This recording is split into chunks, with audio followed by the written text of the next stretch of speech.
Bonjour à tous, chers amis.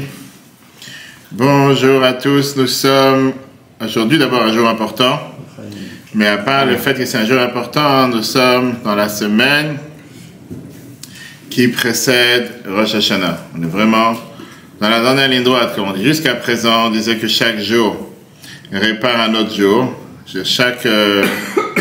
Chaque jour, le dernier jour du mois d'Elul répare un autre mois de l'année. Et là, on est en train de préparer la dernière semaine, on prépare les derniers jours. Et c'est surtout le fait que ce soir, aujourd'hui, bien sûr, c'est d'abord le 25 Elul. Et le 25 Elul, c'est le jour qui est quoi? Qui est le jour de la création du monde.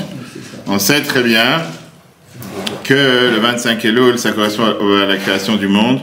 Et c'est surtout le fait que on a la force de Rosh Hashanah, par ça que Dieu a fait Rosh Hashanah le jour de la création de l'homme et pas la création de l'humain. La création de l'homme et pas la création du monde. On aura le temps d'en reparler si Dieu veut. Mais aujourd'hui, on va s'arrêter sur un dossier très intéressant, puisque justement, on dit que dans le mois d'Elul, on fait tchouva, le mois d'Elul, on répare, le mois d'Elul, on avance, le mois d'Elul, on change. Et la question qu'on veut se demander, est-ce que Dieu il accepte des pots de vin ou pas? Est-ce que Dieu il accepte ce qu'on appelle la corruption? C'est-à-dire, c'est trop facile que toute l'année, tu ne fais pas les choses comme il faut, et arrive le jour de Rosh Hashanah, tout d'un coup, tu dis, bon, on va faire tchouva, on va réparer, on va commencer. Et peut-être que non, peut-être que Dieu n'est pas d'accord avec ça. Peut-être qu'il vaudrait mieux se comporter comme il faut toute l'année. Tout à fait, Dieu aussi le dit, une chose pareille, je suis tout à fait d'accord. Mais c'est ce qu'on va voir. Est-ce que, en deux mots, est-ce que c'est normal ou est-ce que c'est pas normal? C'est ça qu'on va voir. Qu'est-ce que tu réponds? Le pot de vin, c'est interdit. Le pot de vin, c'est interdit. Je sais que c'est interdit. La Torah dit que c'est interdit. Mais la question, elle est, est-ce que faire tchouva, est-ce que vouloir réparer, est-ce que c'est pas une forme de pot de vin? Ça, c'est la question. Est-ce que c'est pas, d'une certaine manière, vouloir racheter Dieu, alors que toute l'année, tu sais très bien que tu n'as pas fait les choses comme il fallait, et tout d'un coup arrive la dernière ligne droite, et là, tu te dis, bon, vas-y, on va réparer, on va changer, mais est-ce que c'est normal ou pas? Qu'est-ce que dit Laurence? Ok, prends ton temps. Qu'est-ce que dit Fabrice? Moi, je dirais que oui, parce que s'il refusait, du coup, on ne souhaiterait plus évoluer, quoi. Très bien. Alors, comment ça se fait que dans la Torah, Dieu est interdit? Comment ça se fait que dans la Torah est interdit? Comment ça se fait que dans la Torah est interdit de prendre la corruption? On dit que Dieu, ce qu'il nous donne de faire, lui aussi, il met en application. C'est-à-dire que Dieu est interdit de prendre la corruption. Lui, il prend la corruption, lui, il prend des pots de vin. Comment on peut dire une chose pareille? Ouais, dans quel sens? Dans quel sens? Le sens que tu as fait une erreur. Arrive dans le jour du jugement. Arrive le jour du jugement, tu dis, bon, écoute, viens, je te donne un pot de vin, dis-moi, je vais réparer, je vais avancer, je vais changer. Mais pourquoi tu n'as pas fait les choses qu'il fallait quand il fallait les faire?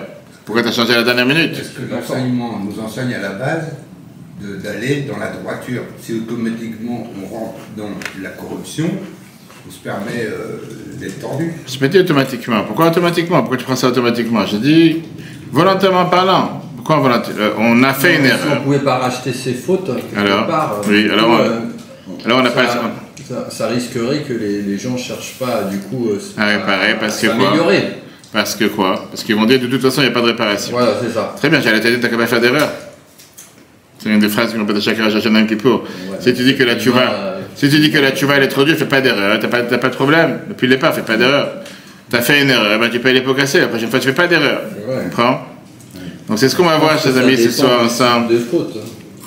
Tout ce que tu veux. La question, elle est... Elles sont faites envers Dieu, je pense que oui, là. On a dit clairement que les fautes qui sont faites envers Dieu, c'est ce qui pardonne. Les fautes qui sont faites envers l'homme, on va devoir demander pardon. Très bien. Mais non, parce qu'on va voir, est-ce que Dieu vraiment, il accepte ces pots de vin? Est-ce que c'est d'abord considéré un pot de vin? Est-ce que c'est considéré comme une... comment on appelle ça? C'est considéré comme une corruption ou pas? Ça, c'est ce qu'on va voir ensemble ce soir. Qu'est-ce qui va faire quelqu'un qui a tout essayé et qui n'a pas réussi? Qu'est-ce qui va faire quelqu'un que, par exemple, il est arrivé le mois d'Elul, c'est bientôt fini le mois d'Elul, mais il n'arrive pas, il ne sent pas que les choses changent, il ne sent pas que les choses évoluent. Et il se dit, voilà, encore quelques jours, Rosh Hashanah arrive, on va écouter le chauffard, et après on devient le même. Kippour, on va prier, le lendemain de Kippour, on reste le même. Il ne sent pas vraiment qu'il y a quelque chose qui a évolué, quelque chose qui a changé. On va parler aujourd'hui, qu'est-ce qu'elle est la force d'un cri? Quelle est la force de... si on peut dire, de se battre contre notre situation spirituelle. Quand quelqu'un il est enfermé dans l'enfer, et ne trouve pas moyen de s'en sortir, il doit comment faire savoir qu'il n'a pas envie de rester là-bas. Il n'a pas le droit de dire j'ai tout essayé, j'ai pas réussi. Mais il doit essayer de se détacher de ce lien qu'il a avec la faute. Le fait de crier, le cri, on va tout de suite voir ce que ça veut dire, ça fait parfois déchirer des montagnes et ça arrive jusqu'au trône divin. Et au final, ça fait bouleverser une personne. On sait la fameuse histoire, la veille de Rosh Hashanah, le Baal Shem Tov, il a appelé ses disciples, et Rabbi Zev Kitzes, qui était un de ses chassidim, il lui a dit, toi tu vas être celui qui va sonner le shofar dans ma synagogue. Le Baal Shem Tov, il a appris avec lui toutes les kavanotes qu'il faut avoir quand on sonne le shofar, comme c'est écrit dans la Kabbale. Il a tout écrit sur un papier, pour s'assurer qu'il va sonner le shofar comme il faut. Arrive le moment d'être kiot, il met la main dans la poche, il cherche le papier, il cherche les notes, est-ce qu'il a écrit ou pas, et il voit qu'il a oublié à la maison. On comprend le testament désemparé, il s'est dit comment je vais sonner le shofar dans la synagogue du Baal Shem Tov alors que je n'ai pas rien pensé. Il a commencé à pleurer sur sa situation malheureuse et il a à peine sonné le shofar comme si tu disais vas-y rapide, laisse-moi tranquille. Il était dégoûté de sa situation. À la fin de Rosh Hashanah, le Baal Shem Tov l'a appelé, il lui a dit écoute-moi cher ami, sache une chose, que chaque pensée qu'on a dans la prière fait ouvrir une porte dans le ciel. Mais un cœur brisé, c'est la clé générale qui ouvre toutes les portes. Peut-être que tu n'as pas pensé tel kavana qu'il fallait faire face à tel shofar ou telle chose. Le fait que tu aies un cœur brisé, ça t'a ouvert. Pour comprendre ça, comme j'ai dit tout à l'heure, on va essayer de comprendre comment les enfants de Korach sont arrivés à la plus haute place. Comment 3 frères, qu'on ne connaît pas, qui ne sont pas vraiment des grands tzadikim, méritent à être mentionnés au moment des shofar. On a l'habitude de dire le psaume 47, la Matzer, l'hymne Korach, Mizmor. Comment tout d'un coup ils sont devenus les 3 compositeurs du Gehinnom, de l'enfer. Il y a tellement de psaumes qui sont nommés sur les enfants de Korach. On a parlé de ça déjà une fois. On sait très bien que les tkiyot, les sonneries du shofar qu'on va sonner au Rosh Hashanah, le psaume 47, commence avec la Mnatser, l'hymne Korach, qui veut dire, on parle bien sûr de ce maître d'orchestre, cet orchestre symphonique qui existait, qui était par un maître d'orchestre, comme on appelle ça, un chef d'orchestre, et qui étaient les chanteurs, qui étaient les participants à leur grand orchestre, l'opéra, c'était les enfants de Korach. Dans quel rapport? Pourquoi? Juste au moment où on sonne le shofar, on doit se rappeler qui sont les compositeurs, qui sont ceux qui ont chanté, etc. Ce que l'on a à faire. Surtout qu'on se rappelle qui sont ces gens-là, d'où ils viennent. Qui les Korach? On parle de la grande dispute qui a existé à la période de Moshe, la punition qui a existé, et que la terre s'est ouverte et qu'a avalé Korach et sa famille vivants. La Torah a dit que Korach, il n'est pas tombé tout seul dans la terre, mais il a pris avec lui sa famille et c'est bien. On voit dans ma Bamidbar, page 16, verset 32, la terre s'est ouverte, elle a avalé eux, leur maison et tout ce qu'il avait. Passe 3 parachiotes, et Parashat Pinchas nous parle du comptage du peuple juif en entrant en Israël. Et là, on commence avec 4 mots bizarres. Chapitre 26, verset 11, vous venez Korach le metu. Les enfants de Korach ne sont pas morts. Qui étaient les enfants de Korach? On a vu dans Shemot, chapitre 6, verset 24, Assir, Elkana et Aviasaph. Alors, comment est-ce possible qu'ils ne sont pas morts? Alors, pourquoi la Torah te dit d'abord d'une manière bizarre, ils ne sont pas morts? Elle peut dire, ils sont restés en vie. Qu'est-ce que ça veut dire, ils ne sont pas morts? Le Gouraï, il vient et te dit, ils ne sont pas morts, mais ils n'étaient pas en vie non plus. On a parlé de ça à Shabbat, que parfois, quand le Rabbi, presque le père du Rabbi, avait l'habitude de dire qu'on demande à Dieu d'être l'Echaïm, mais pas seulement l'Achaïm. Qui veut dire, on demande à Dieu d'être en vie, pas parce qu'on n'est pas mort. Il y a des gens que la seule raison pourquoi ils sont en vie, c'est parce qu'ils ne sont pas morts. C'est pas de ça, c'est pas de telle vie qu'on veut. On veut une vie être vraiment en vie. Eux, ils n'étaient pas vivants, mais ils n'étaient pas morts non plus. Ils n'étaient pas morts, mais ils n'étaient pas vivants non plus. C'est que la Torah te parle d'un côté, ils sont tombés dans la terre, avec leur père. De l'autre côté, ils ne sont pas morts. Même s'ils ne sont pas morts, ils n'étaient pas vraiment en vie. Viens à la Gemara, Sanhedrin, page 110, c'est dit, il y a eu une place qui a été faite dans l'enfer, et dans laquelle ils ont dit ce qu'on appelle des chansons. Ils étaient en train de chanter. En 2 mots, ils sont tombés dans le trou. Mais à ce moment-là, il y a eu ce qu'on appelle Chazak, bravo, et comme ça, quelqu'un va ouvrir la fenêtre. Magnifique. T'as mis les tefilines? Chazak. Sinon, tu aurais pu attraper encore quelques minutes. Tiens, ouf, un peu d'air chaud. Ça va? Comment ça va? Et à ce moment-là, on dit, ils sont tombés dans la terre avec Korach. Et qu'est-ce qui se passe? La fête aussi. Mais bien sûr, c'est pour ouvrir, pourquoi? Pour avoir le soleil? Le soleil. Korach a été sauvé dans le feu de l'enfer. Ses enfants, ils ont été à un niveau plus haut. Ça veut dire que dans l'enfer même, tu as plusieurs niveaux. D'accord? Pourquoi? Parce qu'eux-mêmes, ils n'étaient pas ensemble dans le complot de Korach. Rashi te dit, au départ, ils ont voulu comploter contre Moshe, mais ils ont fait tchouva. Et donc, Dieu leur a placé à un niveau plus élevé. Au départ, ils faisaient parmi ceux qui ont motivé la dispute. C'était les enfants qui parlaient avec leur père contre Moshe en disant, il t'a rien laissé, il a tout pris pour lui, pour ses frères, pour son frère Aaron, etc. C'est eux qui ont écrit sur Twitter, c'est eux qui ont écrit sur Facebook, sur TikTok, c'est eux qui ont fait la pagaille. Et quand il y a eu cette épidémie a commencé à se développer jusqu'à comme un feu dans un champ plein d'herbes sèches, les enfants de Korach, ils ont regretté, c'est pas ce qu'ils voulaient faire, ils voulaient pas faire tout un complot contre Moshe.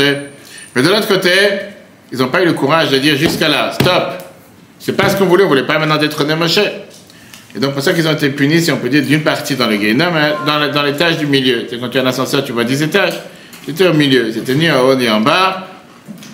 Et la Gemara nous dit que pas seulement ils ont venu faire des chansons, ils sont venus chanter, mais plus que ça, ils ont fait aussi plusieurs chapitres des psaumes de Tehillim qui sont dits avec les enfants du nom de Korach. Parce qu'on est en train de discuter comment ça se fait, qui font partie des psaumes qu'on dit la veille quand on sonne les chauffards.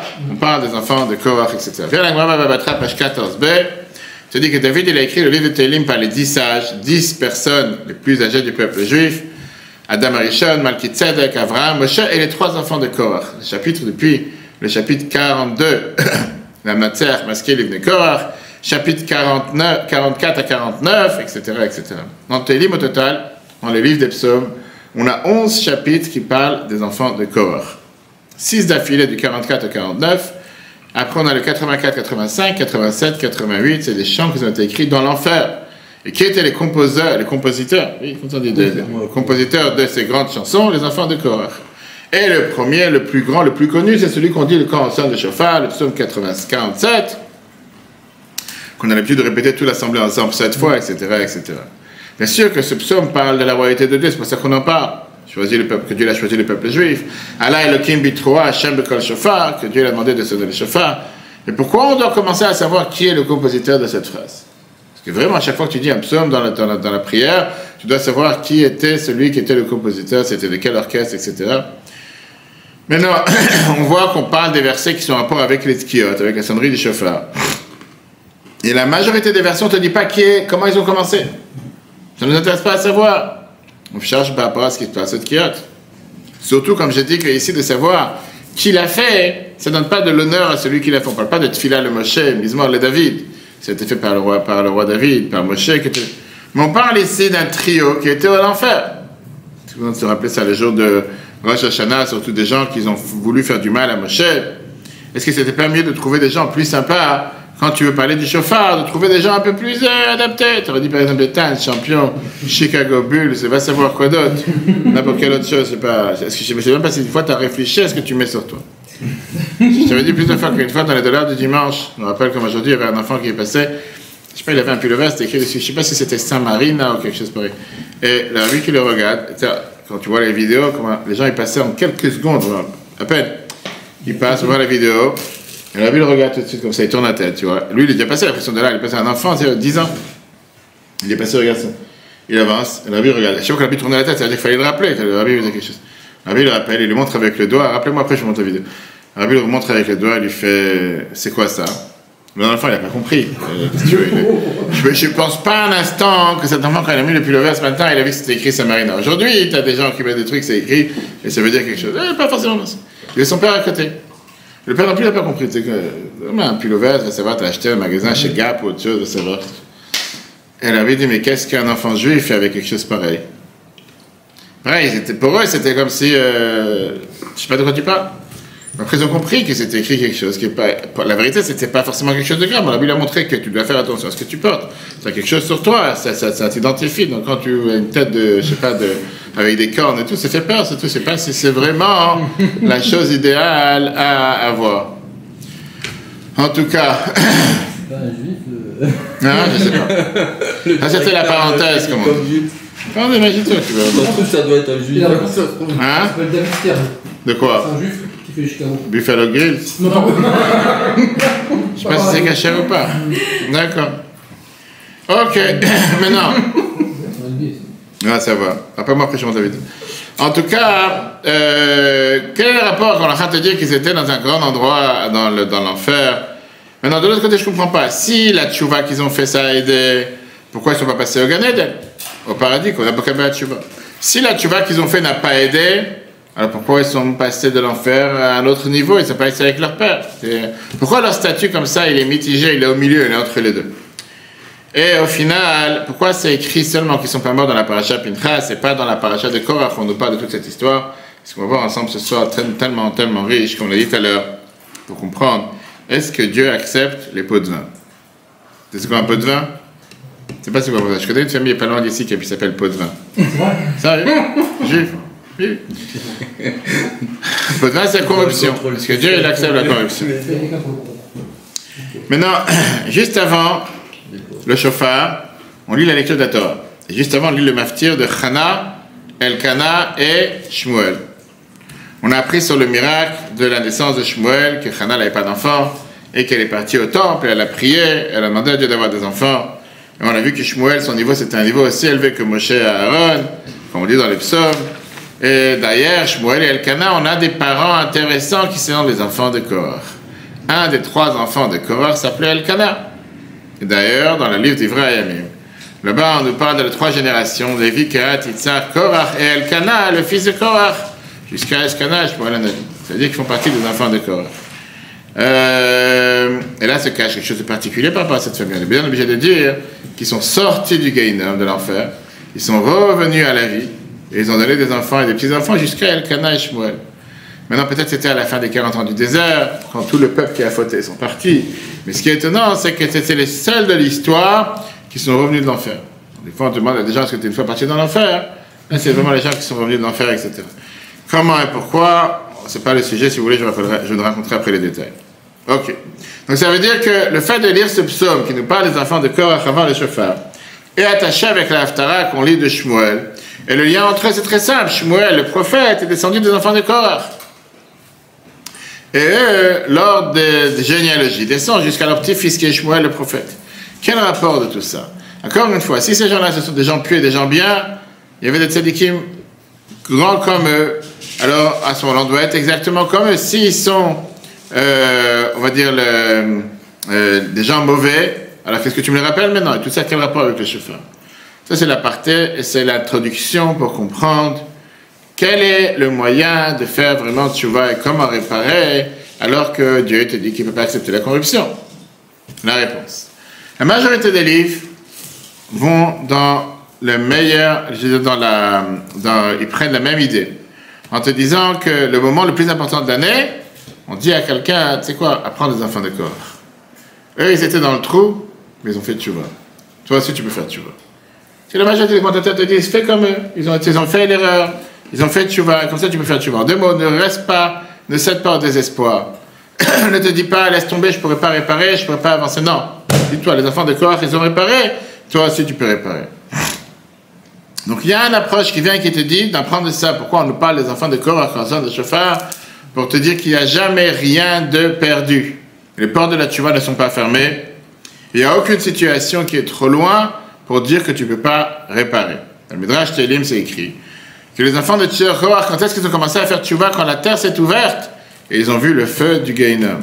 Ça veut dire que le regret qu'ils ont eu en plein milieu de la tempête qu'il y a eu contre Moshe, c'était pas suffisant. Il fallait qu'ils étaient entre le ciel et la terre. Tu sais, comme quelqu'un qui est dans les tremblements de terre à Marrakech et qui était accroché à une poutre et il est en train de se balancer toute la nuit, il ne sait pas s'il va tenir ou pas. Et là, quand ils étaient entre le ciel et la terre, ils ont vu la terre s'ouvrir. Là, ils étaient tellement difficiles qu'ils ne pouvaient pas faire tchouva. La seule chose qu'ils pouvaient, c'était de penser à vouloir faire tchouva. Donc ça, c'est le Midrash Tehillim qui dit ça. Et ça, c'est le message qu'on fait passer au moment des Tkiot. On parle de toi. Saute sur la charrette. Ne pense pas que c'est trop tard. Parce qu'un père, des parents ne ferment jamais la porte à leurs enfants. Combien un enfant peut s'éloigner? Combien de bêtises il peut faire? Il peut toujours croire à la tchouva plus qu'à sa faute. Comme ça, elle écrit le Rabbi Yehuda Brasman, de maître du Moussa, il y a une centaine d'années. Et il te dit la phrase suivante, non, qu'au final, c'est important de se rappeler à ce moment précis où on sent de shofar que les portes de la tchouva ne sont pas fermées. Mais c'est pas exactement cohérent avec les phrases de Rashi, parce que Rashi te dit qu'ils ont fait tchouva au moment de la dispute. Et donc, quelle est la nouveauté dans leur tchouva? Le fait qu'ils ont regretté. Et pour ça, le Rabbi vient nous parler clairement quelque chose qui est la base, une des bases fondamentales de la chassidoute, qui nous donne la compréhension, qu'est-ce qu'on va chercher avec les tkiot. Et comme cette année, on ne va pas sonner le chauffard 2 fois, seulement une fois, puisque Shabbat, on ne sonne pas le chauffard, on va comprendre quel était le message que les enfants de Korach ont voulu nous faire passer. La seule chose qu'ils ont fait, si on peut dire, c'est crier. Ils n'avaient pas de compréhension, ils n'ont pas compris comment ils peuvent éteindre un feu qu'ils ont allumé. Comment ils peuvent rattraper une boule de neige qu'ils ont lancée et qui est en train de se dégringoler dans la montagne. Ils n'avaient pas les forces de pouvoir se débarrasser de toute cette jalousie qui existait dans la famille de vouloir être comme Moshe. Et ils étaient empêtrés dans leur propre enfer. Mais ils ont crié. Ce cri qu'ils ont crié de plus profond d'eux-mêmes, c'est ce qui a fait la séparation entre leur vraie passion et entre la faute. Ils ont dit, on est dans l'enfer, mais l'enfer, c'est pas nous. On est juste empêtrés dans l'enfer. Le cri a un énorme pouvoir, parce que ça sort du cœur, ça va jusqu'au ciel. Le cri, c'est un cri de l'âme, qui est le cri d'un enfant qui est attaché à son père et qui peut faire trembler les mondes jusqu'au tribunal céleste. On ne parle pas d'un cri, comme on dit, un cri dans la rue à longueur de journée. C'est pas ça qu'on parle. On parle d'un cri profond. La chassidoute dit, c'est kalapnima de la ishtama. On parle d'une voix interne qu'on n'entend pas. Des fois, quelqu'un, parfois, il ne peut pas s'exprimer. Il est tellement à l'intérieur brisé qu'il veut tellement réparer de ce qui... Pas besoin de crier. Des fois, les gens qui font forcément crier de l'extérieur, comme je dis avec tous nos amis, les Africains, Américains qu'on voit le soir à 3h du matin, je veux dire, ça m'a traumatisé. C'est pas que ça m'a traumatisé, c'est cohérent, c'est tous les jours. C'est des gens que tu leur demandes des fois, mais qu'est-ce qui t'est tapé sur le système à 3h du matin, il fait, je sais pas, il fait 50 dehors, il fait chaud comme je sais pas quoi, tu transpires. Qu'est-ce que tu es en train de sortir à danser, chanter? Quelle bonne nouvelle, t'as gagné 1 milliard, qu'est-ce qui est passé? Il n'y a rien qui s'est passé. C'est des gens qui ont besoin de rien pour être heureux. Il n'y a pas de... Ah, tu dis, mais toute la rue est en train de dormir. Oui, j'en ai à faire. Moi, j'ai envie d'être joyeux. Et ils marchent avec le poste. J'ai dit plusieurs fois, je les ai arrêtés. Tu sais, avant, ils avaient les gros poches, parce qu'ils ont joué les gros postes sur l'épaule, en train de marcher dans ces... Des fois, une fois, tu vas dire, non, il y a des gens qui dorment. Qu'est-ce qui se passe? Rien. Il est tellement dans sa bulle que... Maintenant, il faut danser et chanter. Tu veux parler à quelqu'un pareil. Je ne vais pas t'écouter. Et je ne parle même pas le décor. T'as osé d'en parler? Oui. T'as pas eu peur Pourquoi tu vas voir? Pas des gens, pas des gens méchants. Non, c'est des gens qui sont joyeux, c'est des gens qui sont dans cette joie de vivre. Non, mais des fois, je me demandais, est-ce que c'est une joie de vivre réelle? Ou bien c'est des gens que s'ils ne sont pas comme ça, ils peuvent devenir complètement fous. C'est-à-dire, si tu leur dis, il n'y a pas de musique, c'est calme, tu ne parles plus pendant 10 minutes, je sais pas, ils deviennent complètement fous, ils ne peuvent pas, ils sont obligés. Et d'ailleurs, tu vois comment ces gens n'arrivent pas. Des fois, tu en as un qui est garé au bout de la rue. Il s'appelle un truc comme s'ils sont côte à côte. Toute la rue est le milieu, quelle différence? Tu sais, en train de parler, il appelle son copain, son truc, il parle comme si on se rendrait rendez-vous demain. Il n'y a personne ici. Il peut y avoir 200 personnes qui habitent, il peut y avoir un bâtiment. Quelle différence? D'accord? Okay. Mais c'est pas de ce... Pourquoi j'ai dit tout ça? Parce que c'est pas de ce cri qu'on parle. Le moment, hein? On parle au moment du chauffard, c'est que si tu es empêtré dans l'enfer, dans le Gehinnom, et tu ne sais pas comment t'en sortir, au moins essaie de t'enfuir au maximum possible. Pleure et crie sur la faute, que la faute, c'est pas ton endroit. Que tu aurais voulu changer, tu aurais voulu évoluer. Maintenant, le fait que tu ne sais pas comment mettre cette décision en application, ça ne doit pas t'empêcher de prendre la bonne décision. Utilise la situation et décide que tu vas par ces cris réveiller la miséricorde de ton Père, qui va faire en sorte que tu pourras amener la décision à exécution. Ça, c'est la voie du chauffard. La voie du chauffard, c'est un début de changement. Ce n'est pas le changement en soi. C'est-à-dire que tu as la soif et la passion de vouloir faire plus de Torah, plus de Tfila, plus de Tzaka. Tu pries à Dieu de pouvoir te séparer de toutes ces forces, de toutes ces ordures qui t'entourent parfois, de toutes ces dépendances, de toutes ces craintes, de toutes ces peurs, de tout ce qu'il peut y avoir autour de toi. Et tu te dis, mais combien de fois j'ai essayé, combien de fois j'ai pas réussi? Ça, c'est ce qu'on apprend les enfants de Korach. Faire tchouva, après la bonne décision, après avoir pris cette décision, Dieu va déjà ce qu'on appelle connecter les points et faire en sorte que tu pourras amener ça en application. Rabbi Nachman de Breslev a donné sur ça un exemple.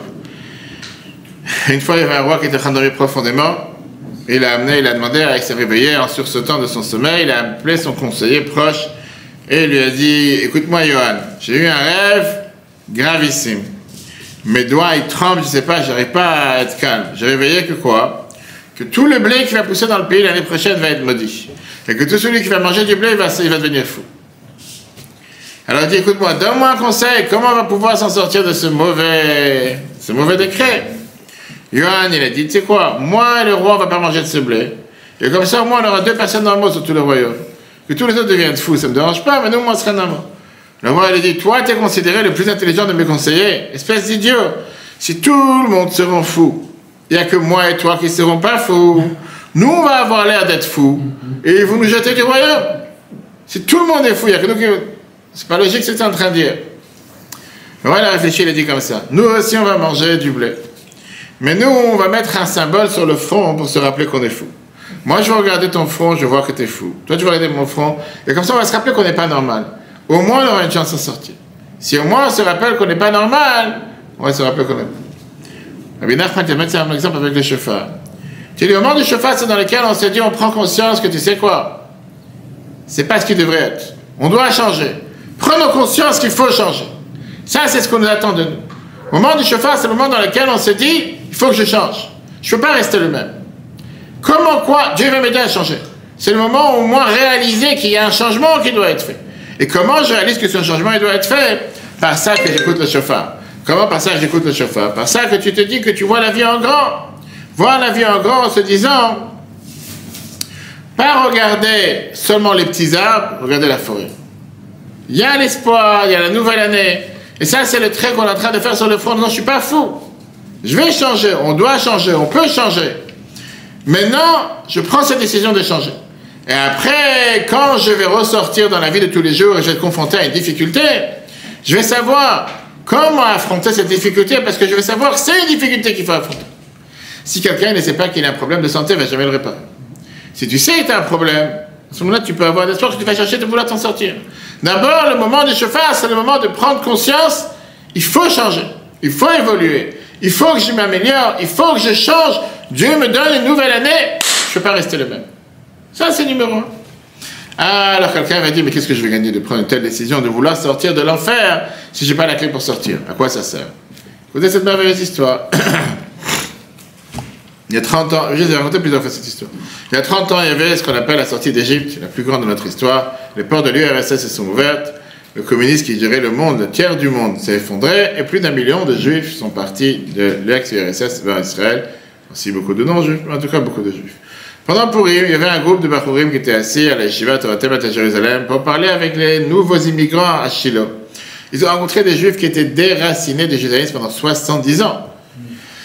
Et là, ils ont entendu la Megillah, Mishlach Manot, ils ont dansé, chanté. Quand c'était calme, un des juifs âgés a dit que je voulais raconter mon histoire. Et il a commencé à pleurer en se rappelant ce qu'il a vécu il y a des dizaines d'années. Il dit, je n'ai pas le moyen de vous exprimer toutes les souffrances et toute l'obscurité qui était dans notre vie. Comment les communistes ont déraciné, massacré, piétiné tous ceux qui étaient religieux. Combien d'entre eux ont été massacrés, fusillés ou envoyés en Sibérie. Moi, je n'étais pas un chassid. Mais une fois, j'étais dans une audience, dans un fabrique, il y a un chassidique, une réunion chassidique avec des chassidés Chabad. Ils disaient les chaim, ils pleuraient, ils chantaient, parce qu'il y avait une barrière en fer qui les séparait entre eux et le rabbi. Ils se rappelaient du rabbi, ils mentionnaient le rabbi, ils essayaient de s'imaginer comment il allait. Mais tu voyais comment leurs larmes se mélangeaient dans leur verre, et c'était pas clair si dans le verre il y a plus de vodka, de l'echaim, ou plus de larmes.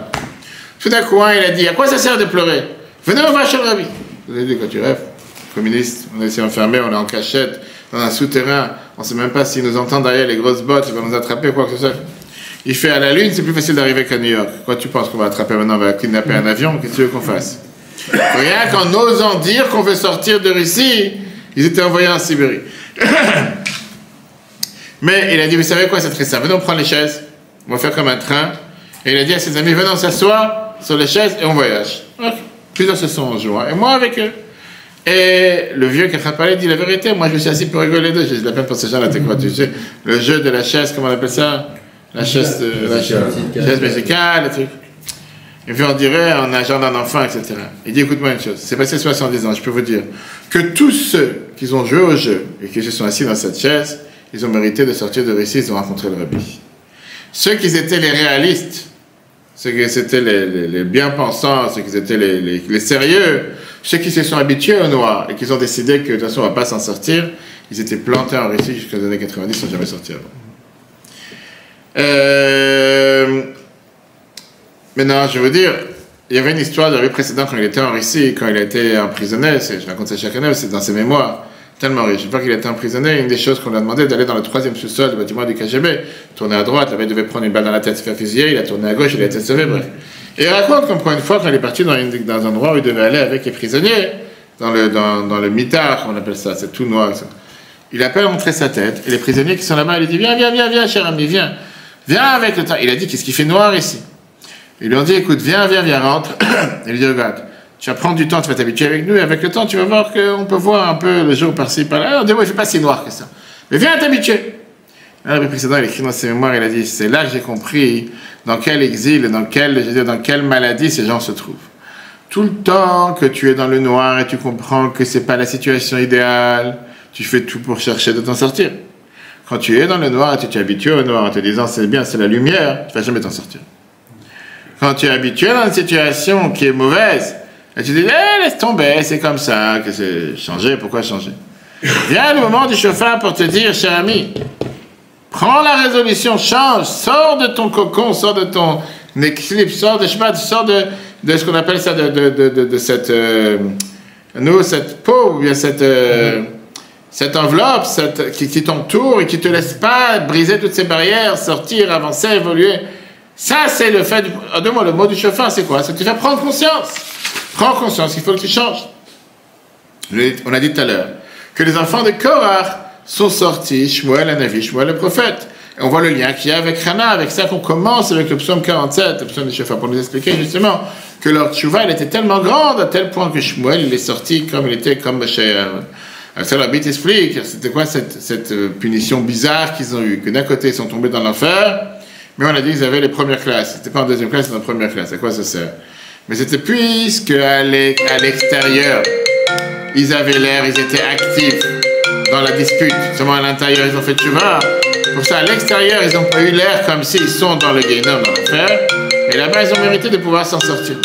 Maintenant, pourquoi on a dit tout à l'heure, c'était seulement dans la deuxième paracha et pas dans la première? Parce que puisque devant tout le monde, ils étaient une partie de la dispute, ils devaient, aux yeux de tout le monde, rentrer dans la terre. Et c'est pour ça que la paracha se termine, qu'ils ont été aussi punis.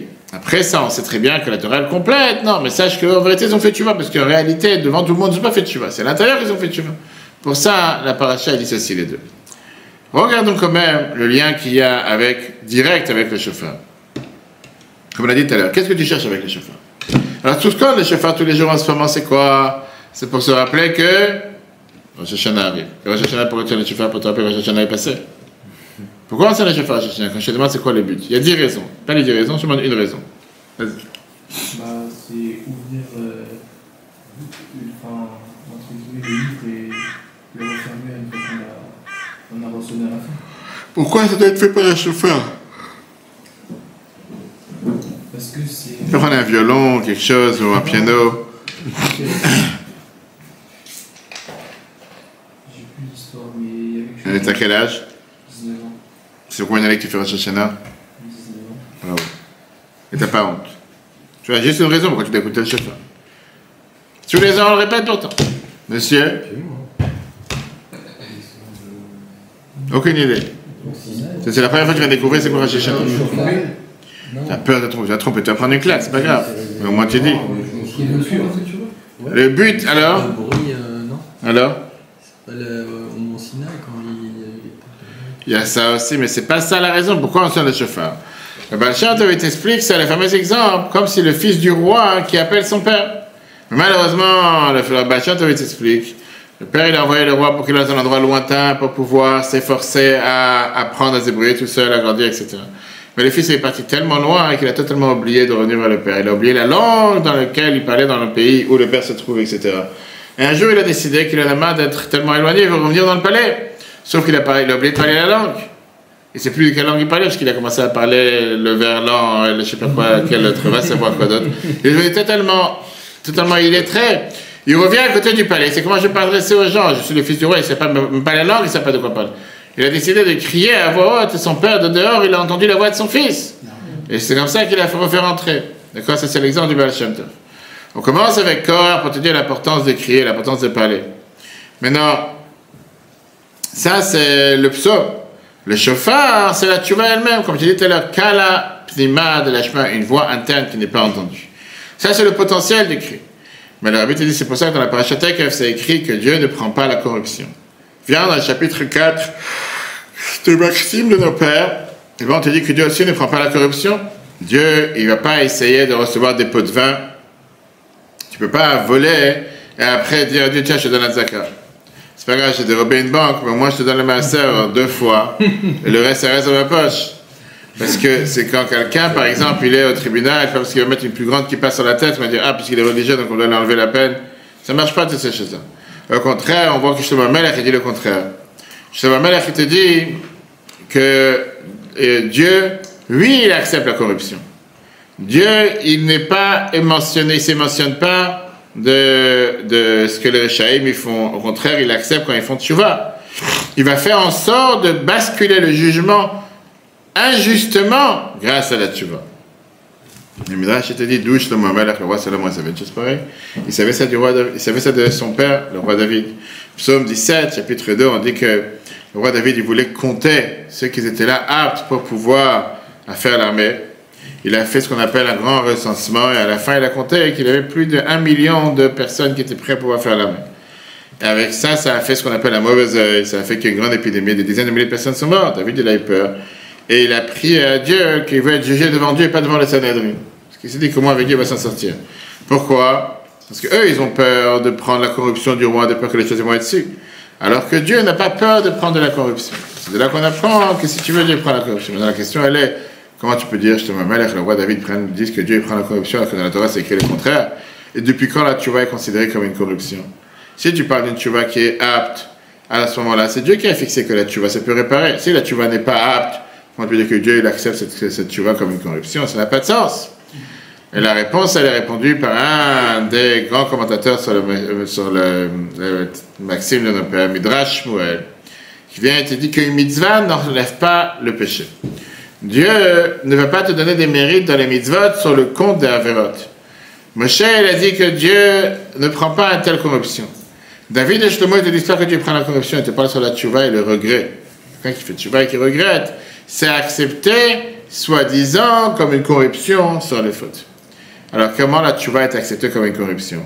La tchouva, c'est vient nettoyer la faute. David, il dit comme ça. Dieu, qui est le seul vrai juge, qui croit au cri, et Dieu, il croit à ta décision de changer. Alors qu'un juge en chair et en os, il ne va pas croire sur parole. Pas parce que tu vas lui dire, mais à partir d'aujourd'hui, je vais me comporter comme il faut qu'il va croire. Mais Dieu, il fait confiance. Quand tu prends une bonne décision, Dieu te dit, j'accepte la décision. Et ça, c'est un sort de corruption que si jamais il n'y aurait pas eu cette chance, Dieu n'aurait pas eu confiance en nous. On n'aurait jamais pu faire tchouva. L'Admor Azaken est écrit sur dans la guerre et ta tchouva. Que mitzvah, ta tchouva, la mitzvah de tchouva, c'est quoi? D'après la Torah, c'est azivat achet. Abandonner la faute, c'est la base de tchouva. De décider que ce qu'il y a eu jusqu'à maintenant, c'est une chose. Maintenant, je décide de changer. Dieu, il prend cette décision sérieusement, il la prend au sérieux, malgré que n'importe quel autre juge aurait pris ça comme corruption. Il dit, c'est pas vrai, tu vas pas changer. Pourquoi Dieu, il croit dans cette décision de vouloir changer les habitudes? 2 réponses. Premièrement, parce que le cri vient du profond du cœur. Et là-bas, on ne croit pas que la faute, elle agit. Dans le profond d'une personne veut faire le bien. Malheureusement, dans la vie de tous les jours, on fait des erreurs. Mais dans le plus profond, quelqu'un, il ne cherche pas à faire des bêtises. Tu vas me dire que tu connais des extraterrestres, je suis d'accord, je connais aussi, il y a des gens que volontairement, ils veulent faire des bêtises. Mais en règle générale, ce n'est pas le cas. Deuxièmement, le rabbi te rajoute ici. Quand quelqu'un il prend une bonne décision, finalement, ça va s'accomplir. Même si la décision te paraît bizarre, la vérité est qu'une bonne décision, c'est comme planter les graines. Ça va faire en sorte que finalement, les choses vont se passer comme il faut. N'importe quelle personne qui a fait tchouva dans sa vie, je te regarde à toi, n'importe quelle personne qui a fait tchouva dans sa vie, qui a changé sa vie d'un extrême à l'autre, il peut te dire quel est le moment, le déclic qui lui a fait « je vais changer ».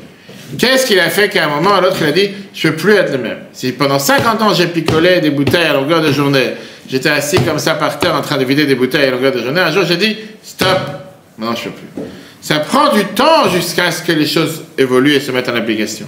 Des fois plus que 9 mois de grossesse, mais au final, n'importe quelle révolution a commencé par une décision de dire « je change ». J'ai pris sur moi de ne plus être le même. Et c'est après, ça prend du temps, jour après jour.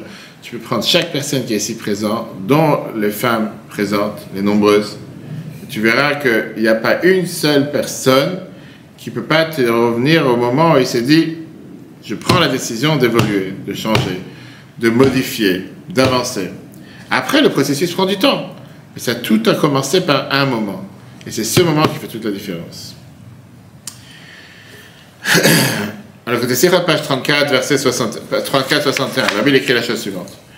Il dit que, quelle est cette corruption qu'il y a dans la tchouva? C'est que tu n'as pas besoin d'avoir une tchouva parfaite pour avoir un caparable total. Puisque quelqu'un a fait la tchouva comme la Torah le demande, qu'il a décidé dans son cœur d'abandonner la faute, de ne plus refaire la faute, en demandant pardon et surtout en exprimant la faute qu'il a fait, sa faute elle est pardonnée. Le caparable de la tchouva est considéré comme corruption qu'on peut devancer par rapport à l'homme. Parce que l'homme il n'est pas d'accord, il dit que ça veut rien dire ces mots, il faut montrer que tu mets ça en application. Dieu il voit le cœur, Dieu il connaît la sincérité de la tchouva, Dieu il sait qu'il y a un changement de la personne. Dieu il sait que la personne a la force de pouvoir effacer la faute. Et en réalité, ce n'est pas une corruption.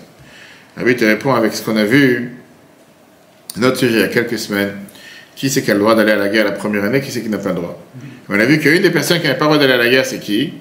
Celui, à part le marié, bien sûr, on a vu que celui qui a peur et qui est un peu heureux, on lui dit va rentrer chez toi à la maison, ne viens pas faire la guerre.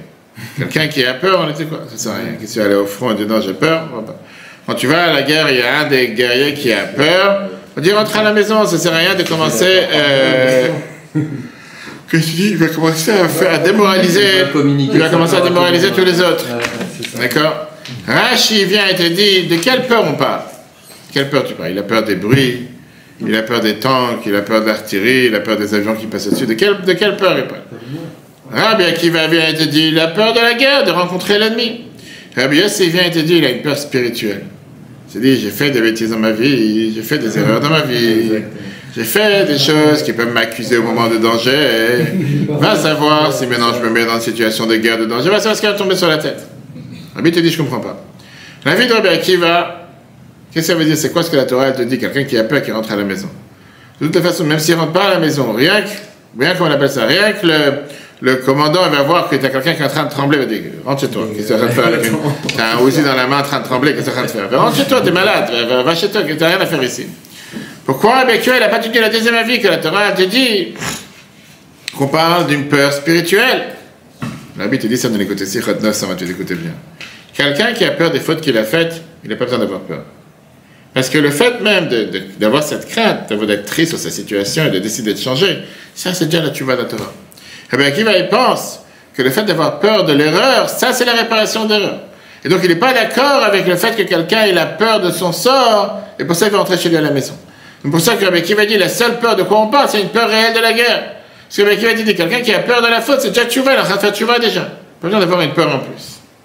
Rabbi t'explique avec ça pourquoi on dit, on a fait ce Shabbat, qui se rappelle, on n'a pas béni le nouveau mois.